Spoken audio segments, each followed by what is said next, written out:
This is Pastor Michael's Book Club on Restless. Let's get to it.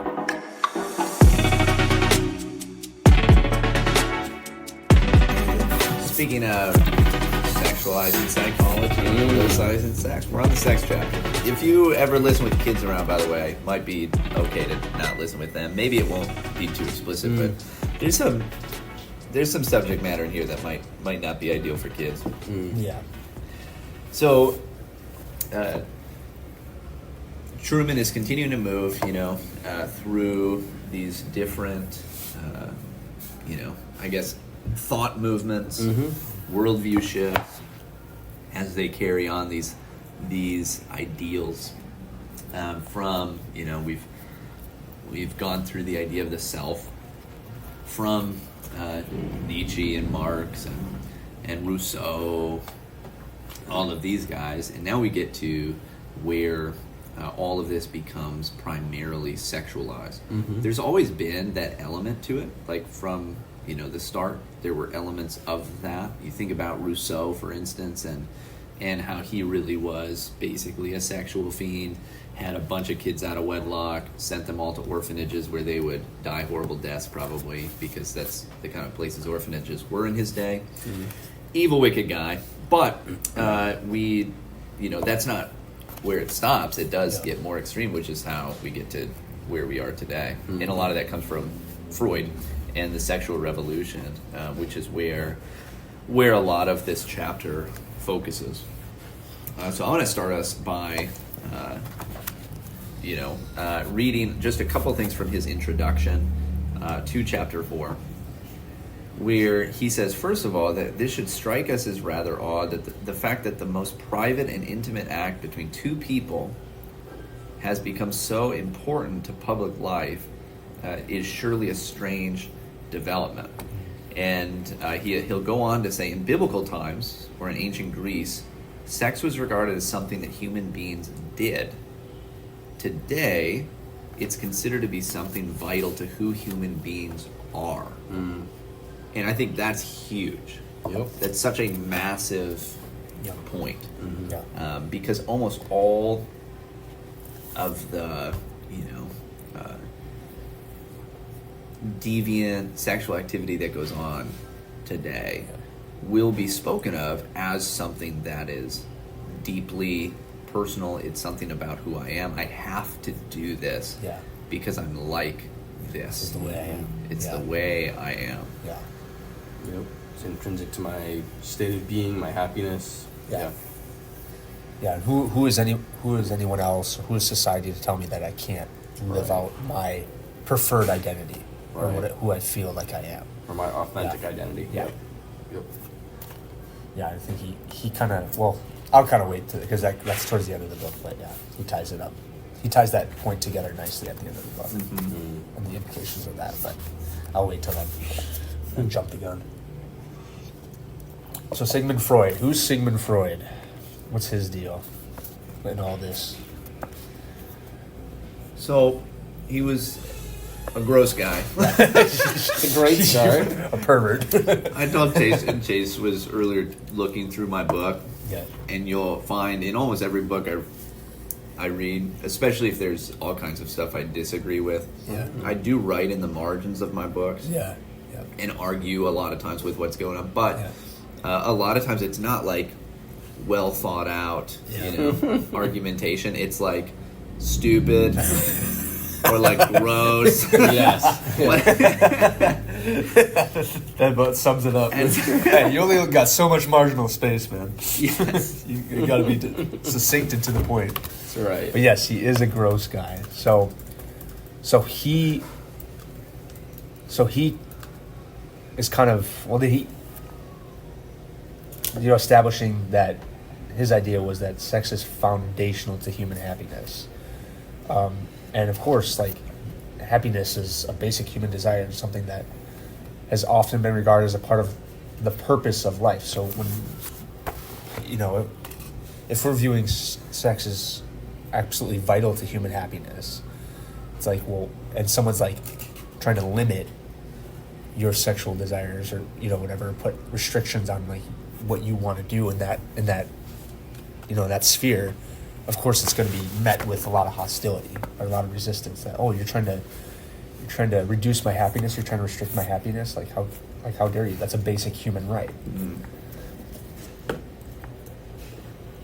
Yeah, it's interesting. So with Freud, you have this idea of psychoanalysis. But you're right. He emphasizes happiness as the center, or pleasure as the center of life. And what gives you the most pleasure?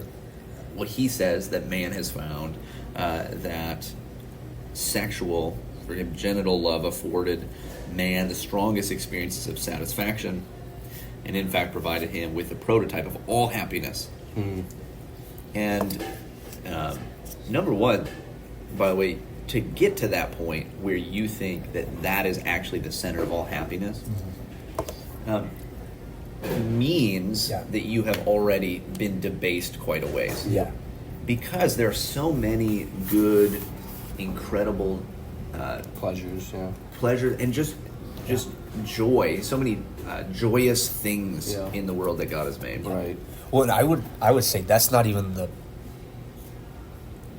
like purpose and like the greatest thing about being married or being in a relationship with my wife. Like, okay, yes, it's a great thing, but to like make that the end would be pretty sad. Of my marriage, and the purpose of my marriage, or like the greatest thing, between me and my wife. It's like that would be pretty sad. Like if that's it. Like if that's it. Yeah, absolutely. Yeah.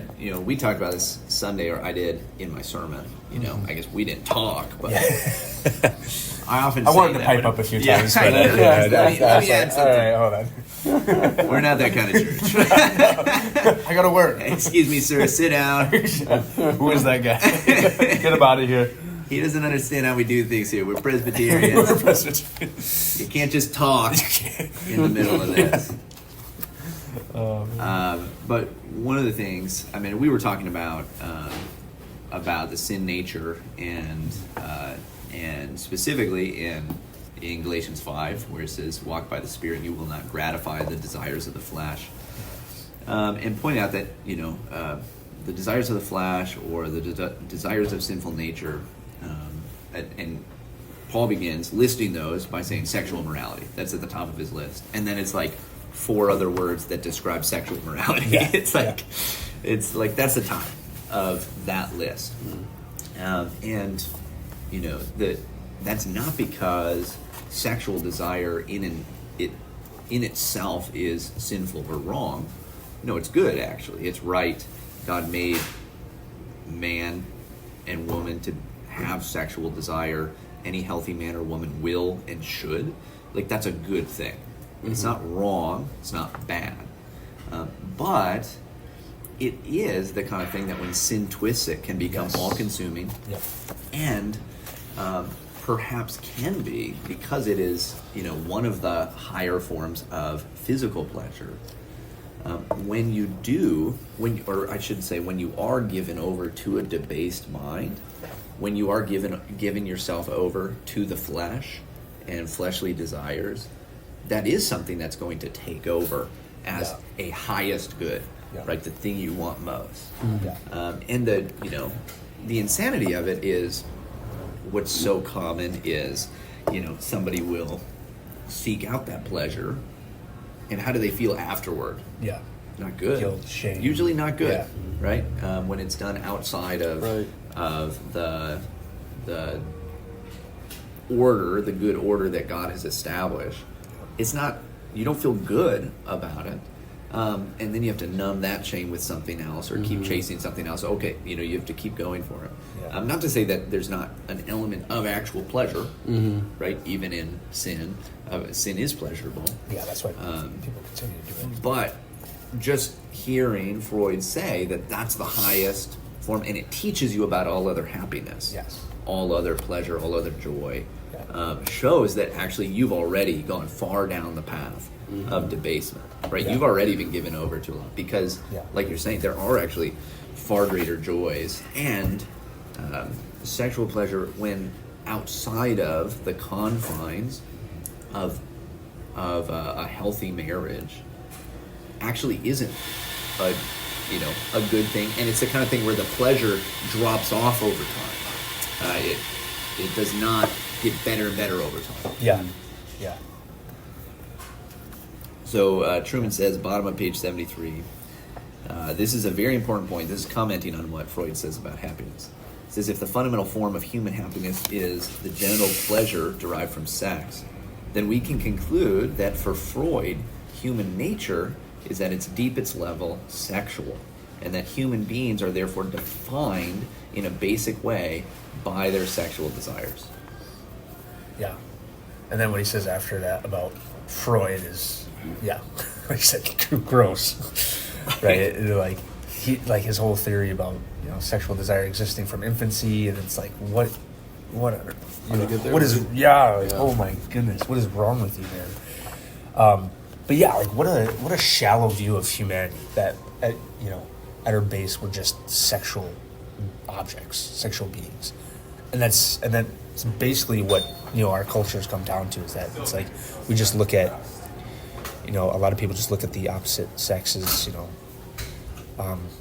someone to be used, or pornography is so prevalent as just something that a commodity, right? Sex has just become a commodity, and I can buy it and view it and use it as I please, instead of what it is actually designed for. But yeah, because again, people are adopting at the base that we're at our core just sexual beings, and that's like, as Freud said, that's our deepest level, or what Truman says about Freud is that at our deepest level we're sexual beings, and then therefore we're defined just by our sexual desires.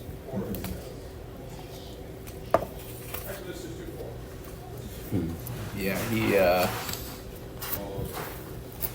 Freud says this. This leads into, that's on a personal level, but if it's true that on a personal level, this is the highest goal or aim of happiness, this is what a person is all about, then on a political level, in regards to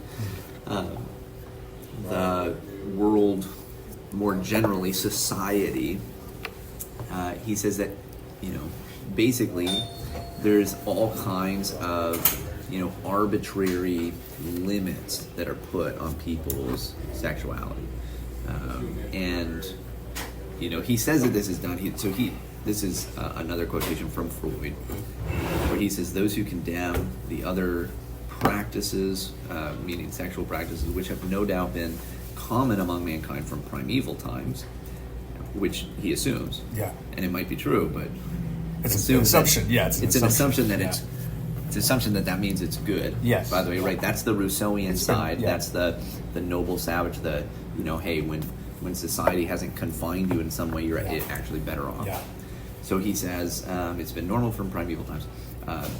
To start over, those who condemn the other practices as being perversions are giving way to an unmistakable feeling of disgust, which protects them from accepting sexual aims of the kind. The limits of such disgust are, however, often purely conventional. Now, he says often purely conventional, but where he goes is really, he starts down a road that will begin to say that all limits on somebody's desire are purely conventional. Yeah. So here's the example he gives. See how you guys feel about this to decide if I find you disgusting or not. He says a man who will kiss a pretty girl's lips passionately may perhaps be disgusted at the idea of using her toothbrush, though there are no grounds for supposing that his own oral cavity, for which he feels so disgust, is any cleaner than the girl's. Here then our attention is drawn to the factor of disgust, which interferes with the libidinal overvaluation of the sexual object, but can in turn be overridden by libido. Disgust seems to be one of the forces which has led to a restriction of the sexual aim. He's correct that disgust has led to a restriction of the sexual aim, and it should. Yes, that's right? the point. He's talking of it as like that's just it doesn't make any sense, but it's like, no, that's how it should be. If something's gross, it should be disgusting to people. There are things that are gross. Now, it is true it is true. He's right that there is a side where disgust can be conventional, right? So there are certain foods that Chase finds disgusting that are perfectly normal, Or so you and say. good foods. Perfectly good foods. Perfectly good foods. You guys still eat mashed potatoes, don't you? Yeah, right. Gross. So like mashed potatoes, good, unobjectionably good. Yeah. Objectionably. Let me do. But yeah, no. Man. So like that's right. Like that is right. That's a difference in personality. This is what makes this kind of a lie so convincing sometimes. Yeah. Is because like there is a conventional side to some of this. Yeah. It's not mere convention, but it is Right. like there's a partially partially subjective side to some of that. That doesn't mean that all lines that are drawn that we say, oh, that's disgusting. Right. Yeah. It doesn't mean that all of those lines are merely conventional. Yeah. Because we are creatures made in the image of God. And so we do have some sense Some of degree, right yeah. and wrong, Yep. some degree, even if it's marred. And we live in a world that God made. And when you are breaking outside of the order that He has established, at some point, there feelings of disgust, of shame, of guilt, those are inevitable consequences of breaking outside of that order. Yeah. Right? That's what happens. And so some disgust is good and right. Well, and it kind of flattens everything because it's like, well, hey, look at here. I just made this example of how disgust is conventional in a sexual, in sexual preferences, right? Versus like something as innocent as, your food preferences. It's like those aren't the same thing, right? It's like, oh yeah, we can all agree that food preferences are okay. It's like, okay, Chase thinks mashed potatoes are disgusting. I don't. Okay, that's fine.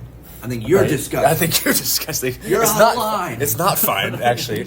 I want to comment on it later, but no, but it literally flattens the distinction between what sex is and versus those other things where it's like, yeah, we can have our personal preferences and conventional feelings about other things such as food, to a certain extent, clothing, but like that's not sex. Isn't that same thing, right? So like you said, when it's like just because there is a conventional way to feel disgust about things doesn't mean that every time we feel disgusted about things it's just merely conventional, right? Like what if he would have described this: you kiss a pretty 10-year-old girl's lips. Yeah, that's. I almost wondered. I think if you're not insane, or belong in the jail right down the road, you would be disgusted. They're maps. Yeah. Andrew, you need to understand. They're just minor attracted persons. Oh, that's now, right. Yeah, that's right. I'm sorry. Dude, we are so narrow-minded here at this podcast. That's right. So, Disgusting. gosh. But yeah, even that, like we're joking about it and I want to throw up in my mouth. Yeah. You know what I mean? But that's not merely conventional. It's like, right? Because guess what? It's still in our society, as much as our society has gone down that road of just, live your life, do what you want, you're still going to get charged criminally if you do that.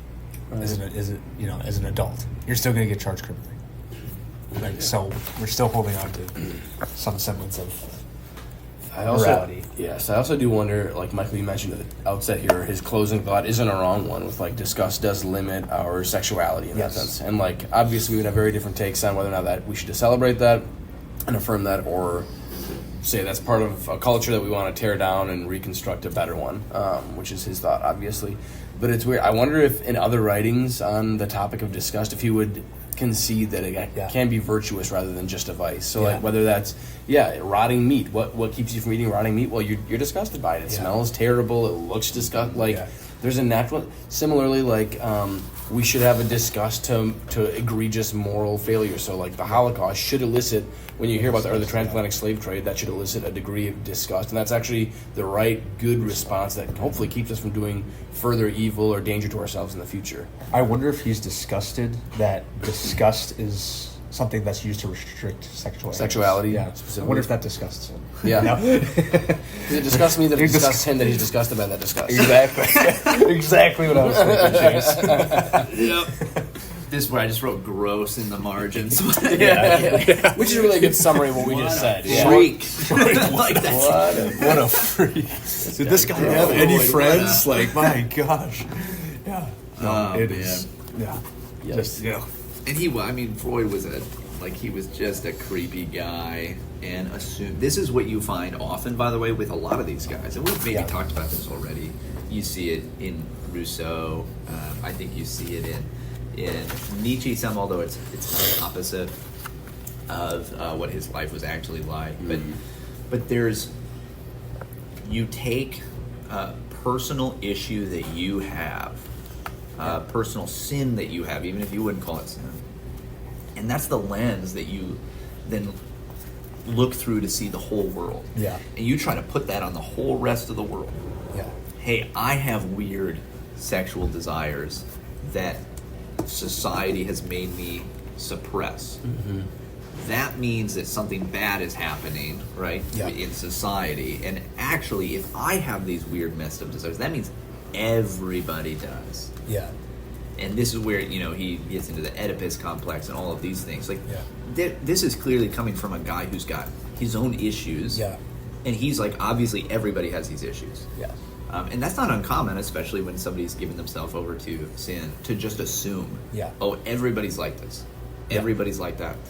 Because you can't actually have a solid grasp on the world if you are a total mess, right? If you're totally self-centered, if you are, completely given over to your sinful desires, that is the lens through which you're going to see everything and understand everything. That's just the reality. Yeah. A highly narcissistic person can only see themselves in everything. That's just the case, right? And that's true of pretty much every kind of sin that somebody gives themselves to. And so I can't help but even now think about how important it is, even for, a psychologist or a philosopher or whoever. Actually, at the center of their ability to do well in whatever field they're studying, in whatever thing they're interested in whatever their calling is, in order for them to actually do well, they have to be repentant. They have to be seeking to put to death sin, seeking after Christ. You actually have to, because it's only then, right? If you have been reconciled to God, and God is increasingly reestablishing good order in you and in your life, and thus in your household, and further out, it's only then that you can actually look out at the world and say, oh, this is how things are supposed to be. You might not always be right still, right? We'll still make mistakes, but you for sure can't do that. Like, you can't look out at the world and try to envision the kind of order that God desires for his cosmos, for his well-ordered creation, if you yourself are completely disordered and chaotic, right? But once God reestablishes that order in you, it actually allows you to look out at the world and say, oh, this is how things are supposed to be ordered, right? This is how they're supposed to be. Here's my place in that. Here's everybody's place in that. Here's, here's how it's supposed to be. And so here you have a guy he is chaos inside, right? He's sexual chaos, psychological chaos, and he then looks out at the world and assumes that's how things are. And that's what everybody's like. Which he's not, totally wrong now, right? If anything, it's become a self-fulfilling prophecy. Which just reminds me of Jim saying to Michael, you're always saying there's something wrong with society, but maybe there's something wrong with you. Michael's saying, if it's me, then society made me that way. That's it, right? It's me. Oh, Michael. Oh, yeah. That's the case, right? So, on page 77, Truman connects this to the Rousseauian ideals. And he asks these questions. He said,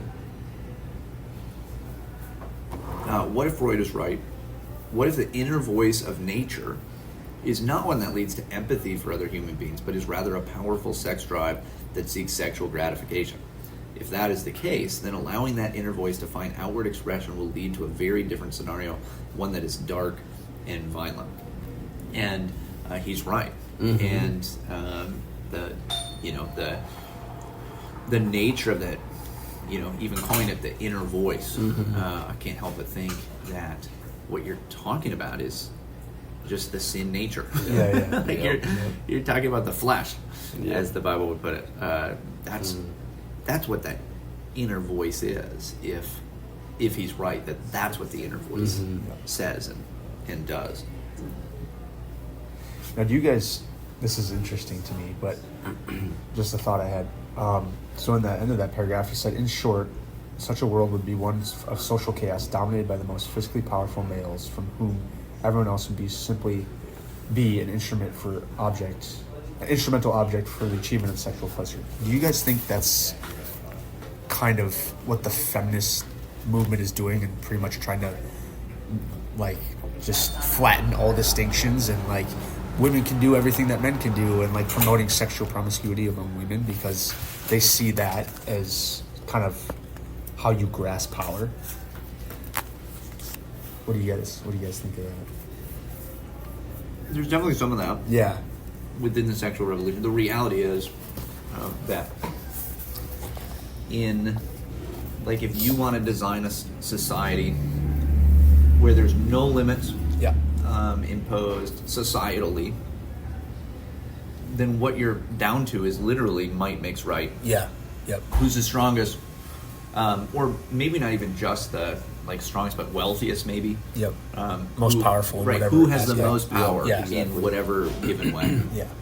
Well, whoever that person is, they get to do whatever they want. Yeah. That's kind of where we're at. Yeah.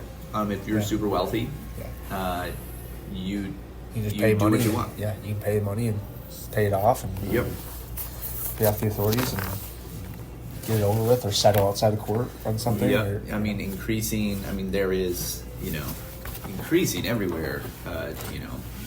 Sexual violence and these sorts of things, right? Abuse. And what is that? But it is those who are stronger preying upon those who are not as strong. It's taking advantage of those who are weaker. And so, yeah, absolutely. That is where this leads. Yeah. Because at some point there's going to be a limit, even if that limit is purely I'm going to do what I want. Yeah. It might come down to that, where everybody, every man does what's right in his own eyes. Yeah. And then the men who are strongest win. And now, because we live in God's world, in the end he wins. And Yes. so you can't do that forever. Eventually you will find all kinds of problems because of that. But at least in the meantime, that's what happens. That's what you give yourself over to. And God, as he judges us, likely at times gives us over to that. Right? Okay, if you want might makes right. Yeah. Let's see how you live in that world. Yeah. Yeah. Here's Here the you world go. for you. Yep, here's that world. Yeah. You can live in it. Enjoy. Yeah.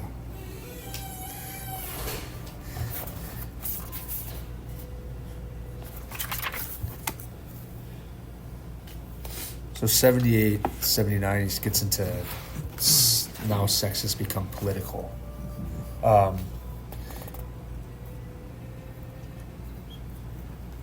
Yeah, and I thought this was interesting. I think in the second paragraph of 79, he talks about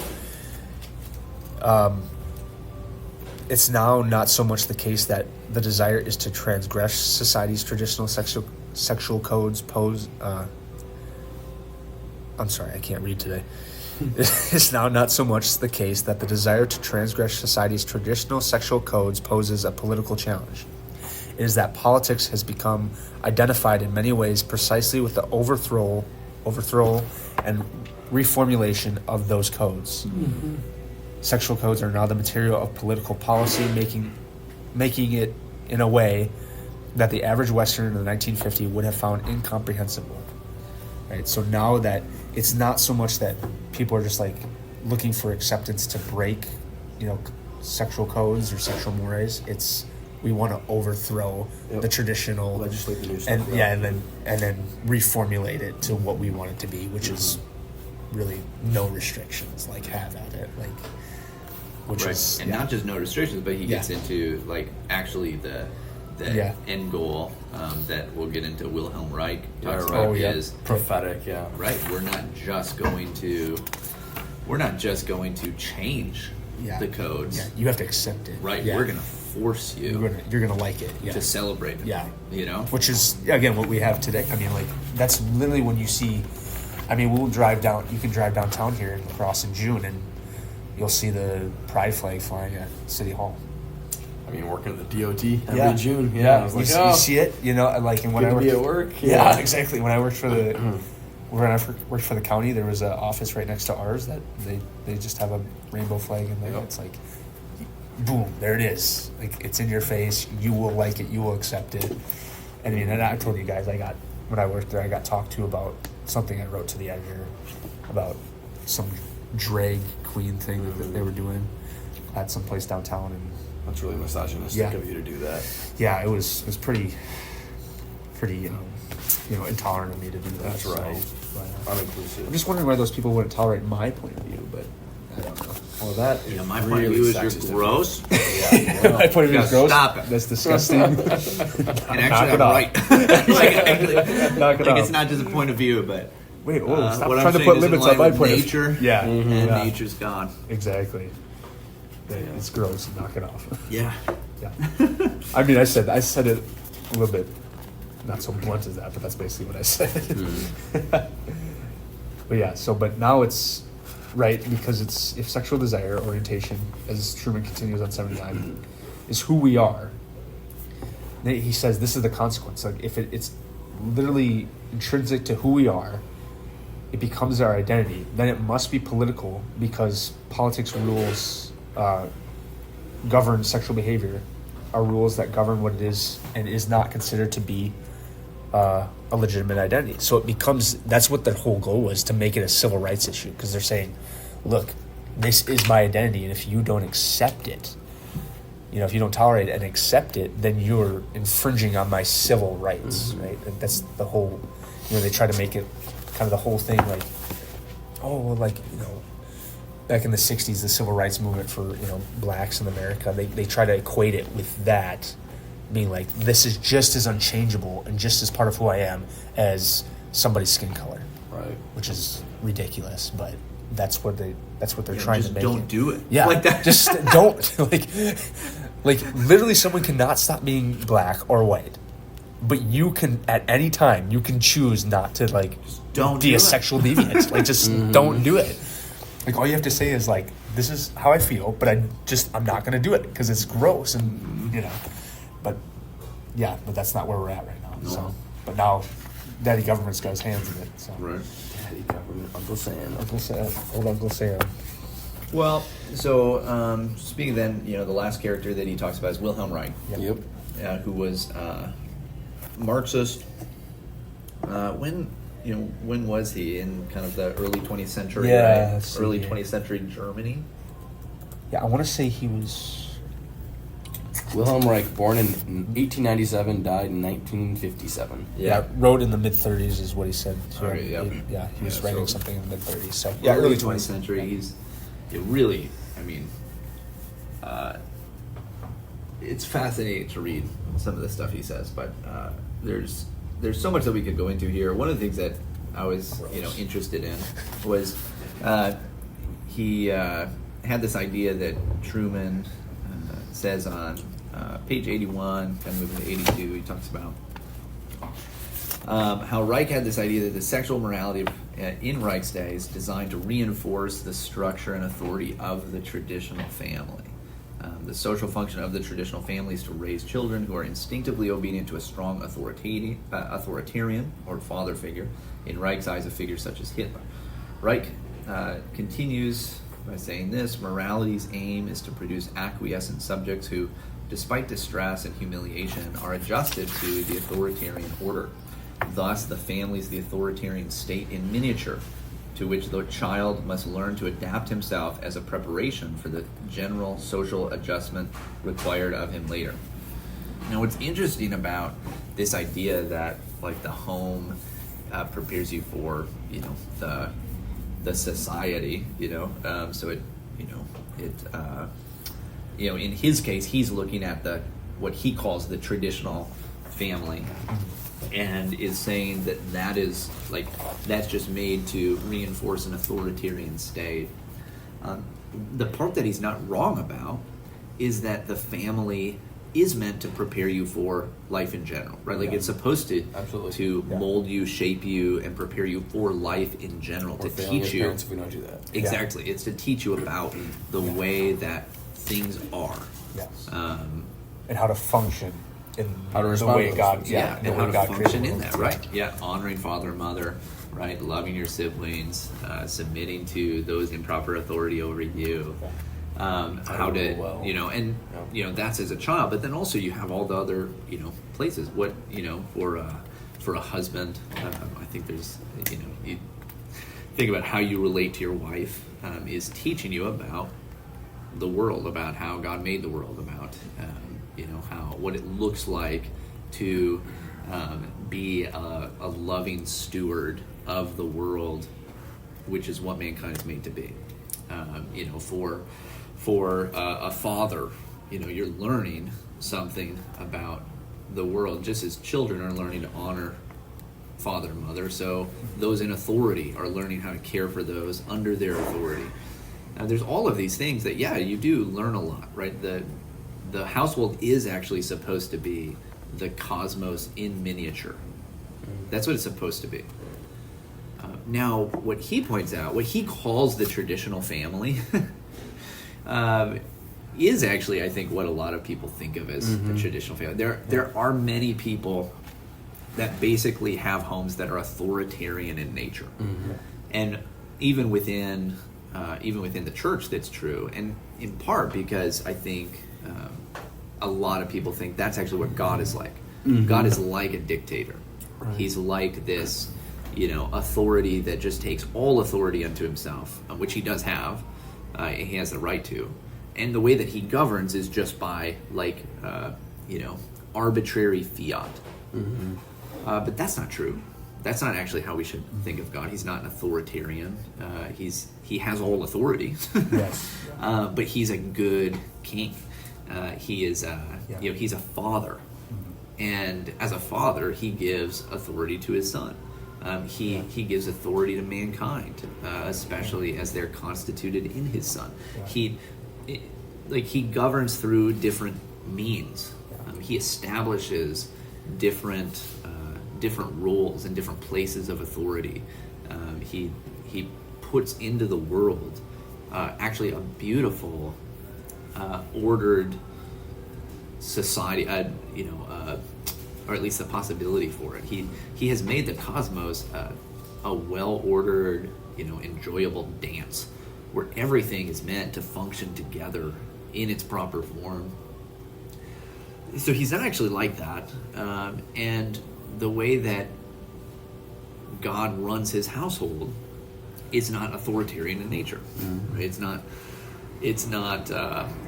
actually like that. There's a lot of freedom that he gives, and there's a lot of sharing of his to those he loves. A lot of sharing of his authority, of the responsibility of rule, of things like that, right? God, in other words, God isn't like a micromanager, or like, everything has to pass through me, and if there's the slightest infraction, I'm going to crack down hard. God's actually not like that at all, and yet some people think that. And you will think he's an authoritarian if you are, completely adolescent man who's chaotic of soul. And so you look at any kind of imposition of order and structure as a taking away of your freedom and of the things that you want. Right? That is the teenager who's like, Mom, Dad, I hate you. Because they said, you don't let me do anything. Right. No, we're not going to let you go out with your pot smoking, drinking buddies late into the night. I hate you, Mom and Dad. Like that's what he sounds like. Guys, don't let me do anything. I know. You're authoritarian. No, you're just a stupid kid. You're just out of control. But I think of when you talk about that, Michael, I'm just thinking of how did God first create the world? He put a man in the garden. He made this amazing garden for him to be in. Yep. He gave him dominion over all the creatures to name them and take authority over them, and he gave him a wife to be fruitful and multiply with, and to subdue the earth. And what was his one restriction? Don't eat of this one tree. That's it. You have this huge, vast garden. This tree's off limits. Everything else is yours to enjoy and to take dominion of, and and to subdue. And that was it, right? And that's, again, we get a picture right there at the beginning of the Bible of what God is like, right? He delegates authority of his creation to his creatures, and he gives them one restriction out of the vast majority of all Everything the else, trees. go. Go enjoy, take part in it. But just this tree is off limits. That's it. That's all. That's the one. Right. That's the one restriction I'm giving you. Yeah, here's what you're for. Yep. Right? Guard, keep the garden, be Yep. fruitful, multiply, take dominion, fill the earth. Here's what you are and what you're for. Yeah. And don't do this one thing. Yeah. There's one negative command, Yes. and that's it. Yeah. And even that negative command, I think it's right to understand. Yeah. My understanding of that was not that this was a prohibition for all times, forever. Yeah. But it was that Adam and Eve had to basically grow to a point of maturity where they would be allowed to partake of that. Yeah. And basically the sin Yeah. was disobeying the command of God, obviously, but it was also just seeking to take what was not supposed to be theirs yet. Yeah. Until they, until they grew, until they were, perfected. Yeah. Man was made in innocence, Yep. in the sense, he was not sinful, but he wasn't mature yet. He wasn't finished Yeah. yet as to what he was supposed to do. He was supposed to go take dominion, and in doing so, he then would be brought into, basically a closer relationship to the Lord and the rule over creation. Yeah. Well, Lewis kind of picks up on that idea in The Magician's Nephew, where towards the end, he sends Diggory off to go to this far off place and grab an apple from this tree. And when he gets there, the witch is just indulging herself on the apples, and she's like, eat this with me, and you'll live forever. He's like, no, Aslan commanded me to take it back. And so he takes it back, and then Aslan has him throw it, and he throws it, and it grows up in the tree, and then he's able to pick one of those apples and take it back to his world and save his mother. And if he would have just partaken it right away, I don't think he would have had that blessing and been able to take that apple back that cured his mother of her sickness. So, right, it was a delay for a greater good. It was a delay of a instantaneous right now pleasure for a greater good. Right. So, yeah, and that's the problem is most people we're such an instant gratification society that if you're restricting something right here, right now that I want right here, you must hate me. You don't want me to be happy. All that stuff's like, no. Man, I'm that's just so good. I'm just seeing the bigger picture of what is going to be best for you in the long run. Don't take the apple. Don't take the fruit. Don't do it, because God doesn't say you can never enjoy sexual pleasure. Yes. He doesn't say that at all. Yeah. In fact, it's one of the first things he gave to Adam. Exactly. Right away. He literally brings him a woman, and then he breaks into song. Right. It's right away. Yeah. But it's central even to his command, right? Yeah. To fulfill his command. Yeah. But there is a wait, right? Yes. You're not there yet. You're not mature yet. You're not ready yet. Yeah. You have to do it within the proper boundaries that he's established. Yeah. And part of the family is meant to teach you that, right? Yes. To teach a child that. Yeah. Here's the limits. Here's what the cosmos is like. Here's my place in that cosmos. I remember a long time ago, I was dancing with a niece that I had. There's some music on, and we were just play dancing. She was maybe 3 or something like that, maybe 2. Like, she was really young. I just remember her saying, "You're a boy like my dad, and I'm a girl like my mom." And I remember thinking, oh yeah, like just the fact that you have a mom and a dad teaches you that. Yes. Right there, done. Like you just learned the vast majority of what you need to know about the world when it comes to humanity. and the thing, a lot of people get wrong. A lot of people that are tenured professors. For undergrad, I was going to say. Yeah, exactly. A lot of people learns all that. Yeah. Right. A lot of people that are tenured professors don't even get that. Yeah, right. But that's so like that is what the family's for. Oh gosh. But for Reich, because the nature of the family is authoritarian, because it suppresses the, what he talks about. He said, this is Truman summarizing. He says, thus, the revolution will involve the dismantling of the sexual codes on which the bourgeois family is built.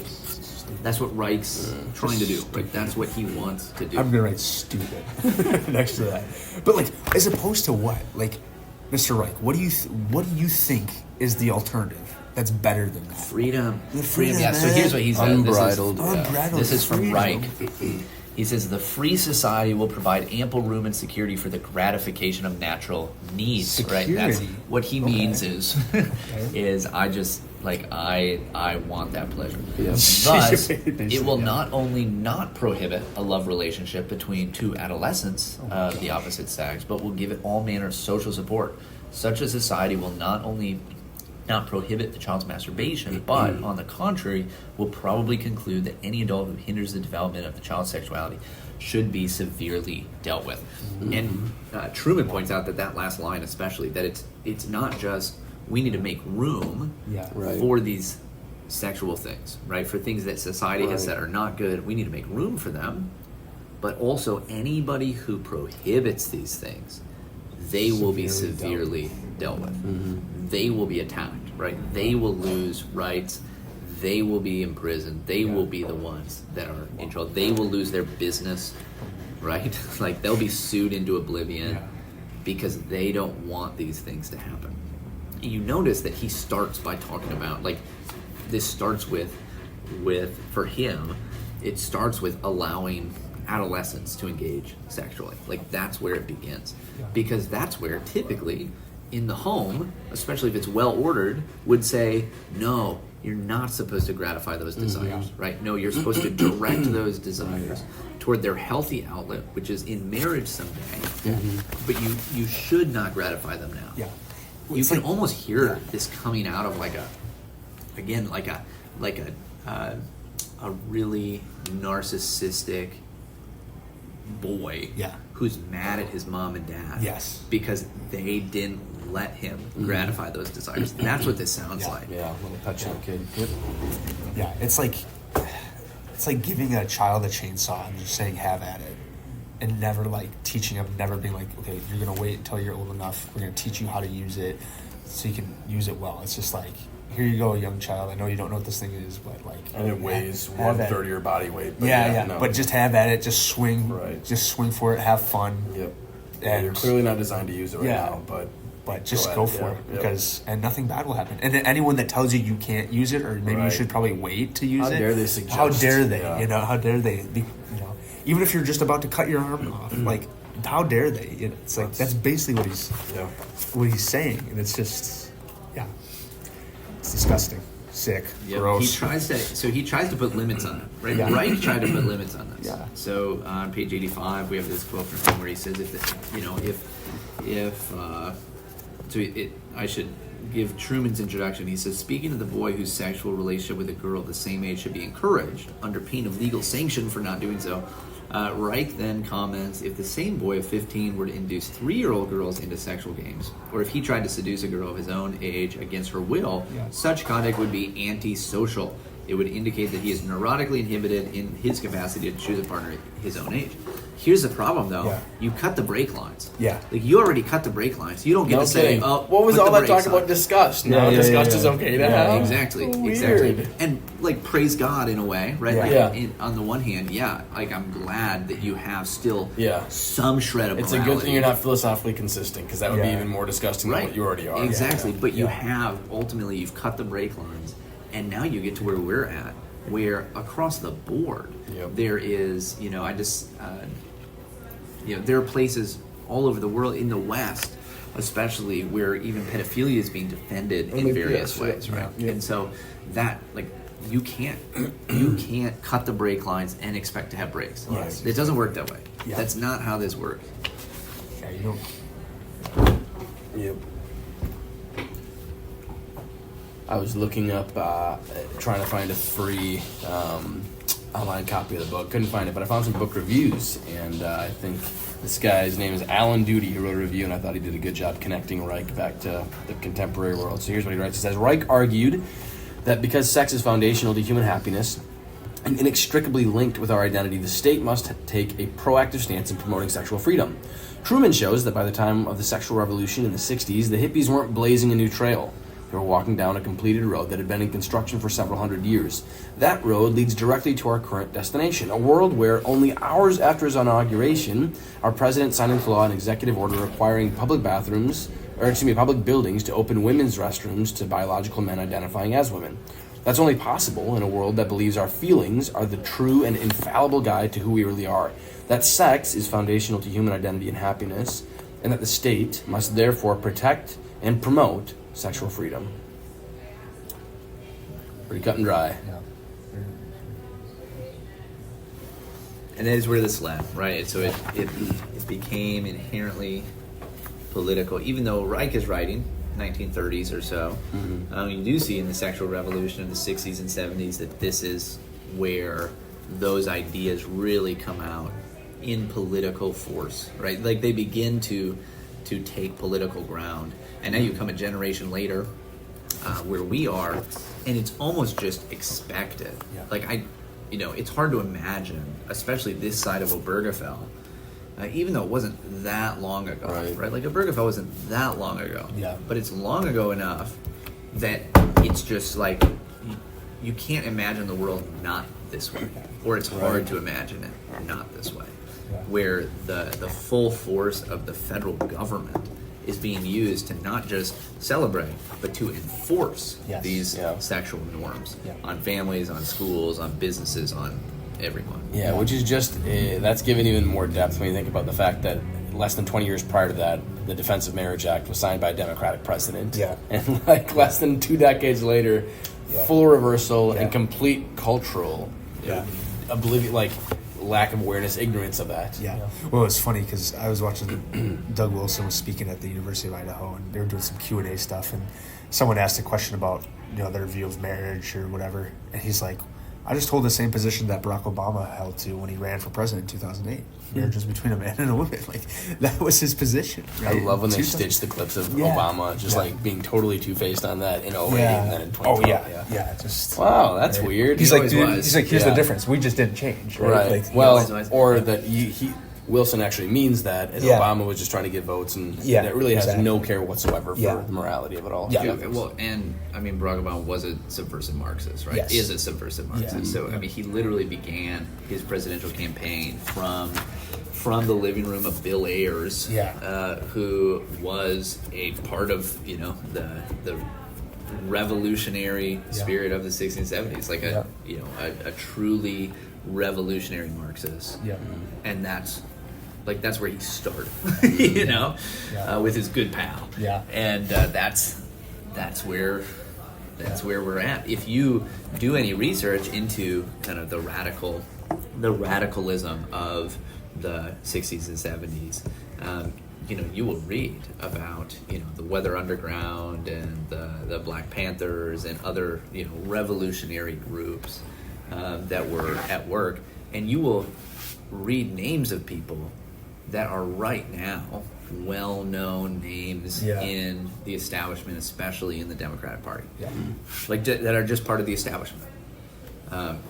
They began here, right? Like where everything political began to be about, working on behalf of those who were in their mind oppressed, and removing the societal repression that was being enforced.